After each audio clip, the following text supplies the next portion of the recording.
EU Mercosur বাণিজ্য চুক্তির বিরুদ্ধে বিক্ষোভে প্যারিসে জাতীয় পরিষদের সামনে ট্রাক ভর্তি আলু ফেলে প্রতিবাদ জানালেন ফরাসি কৃষকরা।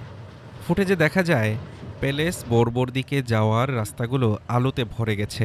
বিক্ষোভকারীরা ইউনিয়নের পতাকা টাঙান, হাতে ছিল প্লেকার্ড, সবখানে আলু কিন্তু আয় নেই কোথাও। পরিস্থিতি সামাল দিতে পুলিশ কৃষকদের সরিয়ে দেয়। এর আগে কৃষক সংগঠন এনএফএসই এর ডাকে ৩৫০টি ট্রাক্টর নিয়ে বিক্ষোভ হয়, যা কর্তৃপক্ষের জারি করা নিষেধাজ্ঞা উপেক্ষা করেই আয়োজন করা হয়। ইইউ সদস্য রাষ্ট্রগুলো দক্ষিণ আমেরিকার মার্কোসুর জোটের সঙ্গে বাণিজ্য চুক্তি সইয়ের প্রাথমিক অনুমোদন দেওয়ার পরই এই বিক্ষোভ জোরালো হয়। যদিও ফ্রান্স, পোল্যান্ড, অস্ট্রিয়া, হাঙ্গেরি ও আয়ারল্যান্ড চুক্তির বিপক্ষে ভোট দেয়, আর বেলজিয়াম ভোটদানে বিরত থাকে। কৃষকদের অভিযোগ, এই চুক্তি কার্যকর হলে সস্তা আমদানির চাপে দেশীয় কৃষকরা মারাত্মক ক্ষতিগ্রস্ত হবেন এবং ফ্রান্সের খাদ্য নিরাপত্তা ঝুঁকিতে পড়বে।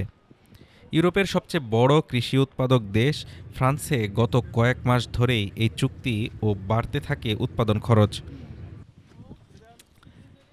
স্থবির আয়ের বিরুদ্ধে আন্দোলন চলছে।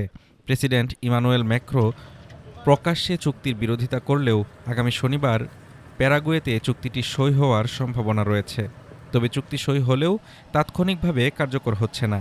ইউরোপীয় পার্লামেন্ট ও মার্কোসুরভুক্ত দেশগুলোর অনুমোদন পেতে আরও কয়েক মাস সময় লাগবে। ২৫ বছর ধরে আলোচনার পর হওয়া এই চুক্তির মাধ্যমে প্রায় ৭৮ কোটি মানুষের একটি মুক্ত বাণিজ্য অঞ্চল গঠনের লক্ষ্য নেওয়া হয়েছে। Desk report, Dhaka today.